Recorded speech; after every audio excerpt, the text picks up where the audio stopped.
Hello and welcome. My name is Guy Lewis. I'm here at Normanby Hall, a Georgian mansion set in 300 acres of northeast Lincolnshire. Today I'm going to talk to you about business plans and their role. So first we're going to look at what is a business plan, then what it does, what it contains, and also how do I go about completing one. What is a business plan? Well, a business plan is usually a written document, but it can be pictures, it can be mind maps, it can be anything where you actually get something down electronically or on paper that covers the things like the core business activities. So that's what you do. So if you're a restaurant, it's about selling food. If you're a bar, it's about selling drinks. If you're a B&B, it's about guest rooms, etc. So have your business activities in it, what your objectives are, what are you trying to achieve as a business? Is it around increasing for growth? Is it around succession? Is it around leaving something for the family? So things like that in it. And also it has the plans of how you're going to achieve its goals. It also contains things like the products and services, so details of that. It looks at the market strategy, where you are in the market, who are your competitors, what you're up against, and maybe some analysis. And it can involve financial planning. How do I get income to this? And also the budgets that I might need. And what do you use it for? Well, it can often be used for startups, but also used for mature businesses. And you can use it to attract investment. So if you're looking to invest in the business, a business plan can be part of that. You can show to other investors, to banks, etc. But it can also clarify your business direction. So it's a way of capturing something that then you can then work to. And also it just captures thoughts not to be forgotten. If you're anything like me, if you don't write it down, if you don't put it in a file, I can't remember I've done it. As I said previously, a business plan is usually a written document in text, but you can use pictures, you can use mind maps. It's any way that you want to capture something. It should contain your core business activities. So this is really a sort of document of saying, to try to understand what you do. So the activities you do, the products or the services that you provide. And it's where you add, also put in where you add value. Adding value means you're buying something, adding value to it, sell it for more money than you bought it for. So it's actually, how do you make profit? If you're in the restaurant business, as you imagine, you buy produce and then you make meals out of it and charge more for the meal than the produce. But you're also creating an environment that people enjoy, and you're providing a great level of service, so that added value comes into the whole night of coming into the restaurant and having a good time in an environment that is enjoyable. Business activities should also have the things that you want to do. So it should have the things that, actually, this is what I want to do in my business, which might not be the same as what you are doing. So it will highlight the things that you should not be doing. So quite often while you're doing a business plan, you find that you're spending time doing things that are not adding value, you're not making profit, and maybe you're not enjoying doing. And actually what you should try and do is do less of them and more of the things that you want to do that add value and that make you a profit. Objectives. Again, it's really about what you want to achieve, and prior things have always been growth. I want to grow my business. But actually, I think more in today's world, we're looking at things like a better work-life balance. We're looking at, our objective is to get the business to run where I'm doing the things I want to do, and I've got other people doing the things that I need people to do for me. It also can be lifelong ambition. I'd love to run a guest home. I've loved to run a guest house. I've loved to have a restaurant. I wanted to have a cafe on the coast. But also in your objectives, you've got to think a little bit more long term.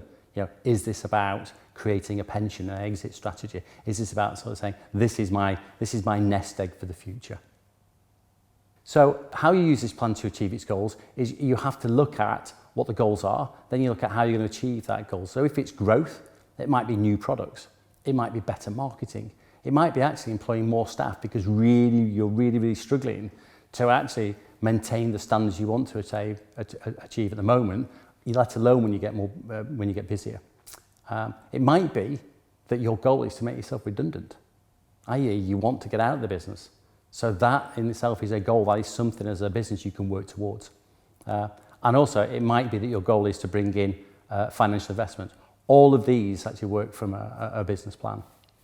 So going into a bit more detail, products and services, these are the things that you do. Like I said, if you're a restaurant, it's actually, what do? You provide people with a beautiful environment, you provide them with nice food and drink, and actually, that's your product and your service. And quite often in the restaurant again, it's about great products and great service. So that's the sort of thing you're looking at. If it's a glamping site, what you're looking at is possibly great landscapes, super facilities, a centre of all the attractions, walks and places to visit in the area. Again, if you're a bar or a cafe, it's again that environment, that product, that service. So they should be in your business plan. The business plan will also contain a market strategy and analysis. So you need to know if you're entering a market or if you're in a market, what your competitors are doing. If it's a very, very intensely competitive market, why will you get the business? Why will you do better than anyone else? So quite often when you're looking at your strategy, your business plan, you actually start to look at what's missing in the area. Where's the gaps? Where are the gaps that I can come in with my idea, with my restaurant, with my cafe bar, whether it's a theme or whether it's a style, and then asking the question, can you fill that gap? And if the answer is yes, that's part of the plan that says this is where I should be. But what you can also then do is start to share this with your future clients, so that you're actually sharing the idea. Do you think there's this gap? Do you think this would work? I talked briefly about financial planning. All businesses need finances, and when you're actually looking through a business plan, you need to be quite honest with yourself. Do I need investment to achieve my ambition, or am I going to just fund this out of profit? And there's many businesses that internally finance all their reinvestment needs. But what you find is that your goal, your ambition, actually just goes further away.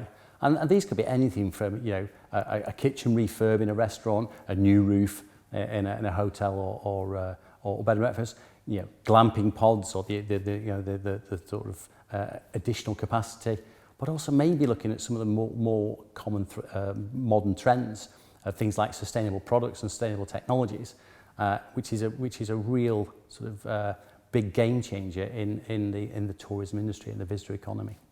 So once you've got your financial calculations, when you've got your need of what your financial investment is, you then need to budget to make sure that all the things you need to do can actually be covered by that financial investment, whether it's from you or whether it's from other sources. So the details of what you need to spend, accurate quotes or estimates, staff costs, but then also start to look at things like changing rent or rates or even move to new premises. So all these are contained in your business plan to give you an overall view of what you do, where you want to get to, the sort of finances that need for it, and the budget against that, so what you're going to spend. So the main question you ask is, when you're making a business plan, is what is its use? Well, its main point is to attract investment. It's to tell the story so investors can understand what your business is about, how good it is, and actually where it's going. And when I say investment, I mean this might be convincing yourself to put money into your business. It might be convincing your friends or your family, or, depending on the business type, it might be banks or other investments. So what you're doing is setting out a picture where someone says, I believe what you're doing, I know what you're trying to do, I understand the costs of what it's going to be, and I'd like to be part of that. So business plans are generally part of that idea of how much money should I invest in my business, who will invest in it going forward. Again, as well as the financial side, quite often a business plan is used by the business owners to clarify their business direction. What am I trying to achieve? Where am I trying to get to? What am I doing? So it can be used within that business, depending if you've got employees, to share what the business direction is. At least everyone knows they're going the right direction.